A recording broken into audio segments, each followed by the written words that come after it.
Right now, in one of America's biggest cities, a really high-stakes confrontation is brewing. You've got New York City drawing a line in the sand, directly challenging the federal agency we all know as ICE. But this isn't just some local spat. This fight is escalating all the way to Washington, and we're going to break down exactly what that means. It really all boils down to one huge question. When a city's values clash with federal law, who actually gets to call the shots within its borders? Is New York City protecting its people, or is it getting in the way of national security? That's the real tension here, and we're going to dive right into it. So here's our game plan. We'll start with NYC's new sanctuary order and why the mayor says he did it. Then, we'll get into the federal government's response, and you're not going to believe this, how it all ties into a potential government shutdown. And finally, we'll look at the big picture, the clash of power, policy, and politics.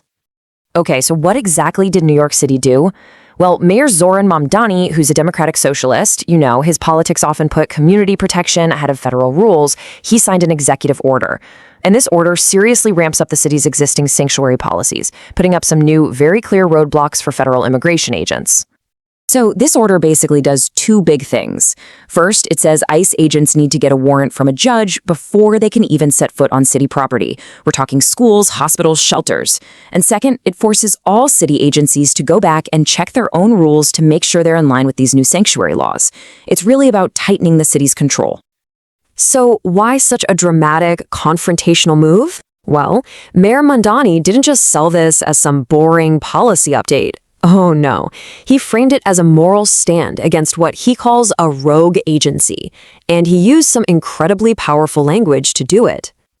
And here it is, the full quote. And wow, it is something else. The mayor accuses ICE agents of violating the Constitution and bringing terror to the city's residents. And by using that image of the pale horse, which, is the biblical symbol for death and destruction, he is painting a picture of ICE as this destructive force causing total chaos. This is the bedrock of his administration's whole argument. Now, you can probably guess the federal government wasn't just going to sit back and take this. The response from the U.S. Department of Homeland Security, which is ICE's parent agency, was immediate and just as fiery as the mayor's statement. So DHS comes back swinging. They claim the mayor's policy isn't protecting vulnerable people at all. Instead, they say it's creating a shield for violent criminal illegal aliens. The argument here is that this policy lets dangerous people avoid deportation and commit more crimes. It's a direct shot, basically saying the city is putting politics over public safety. And to back up that claim, DHS put a number on the table. A big one. 7,000. It's a stark figure, for sure, and it's designed to grab your attention and show the scale of what they see as the problem. All right, so what does this 7,000 number actually mean? Well, according to DHS, it's the number of non-citizens with active ICE detainers who are currently in custody somewhere in New York State. And the agency made sure to point out that their criminal records include things like homicide, assault, and serious sexual offenses. Their message couldn't be clearer. These, they say, are the people sanctuary policies are protecting. But look, this showdown between Mayor Mamdani and DHS isn't happening in a bubble. It's really just a flashpoint in a much larger national fight, one that could actually shut down the entire federal government. So you might be wondering, how on earth does a city executive order connect to a potential government shutdown? Well, it all comes down to money, specifically the funding for the Department of Homeland Security. Right now, lawmakers in Washington are scrambling to make a deal, and policies just like New York's have become major bargaining chips in that fight. Let's just trace how this thing escalated. First, you get Mayor Mamdani's order in the city. That happened just a week after New York's governor, Kathy Hochul, floated a similar idea to limit cooperation with ICE at the state level. These moves are just pouring gasoline on the fire of the DHS funding debate in Congress, where some lawmakers are now threatening to withhold funding because of these exact policies.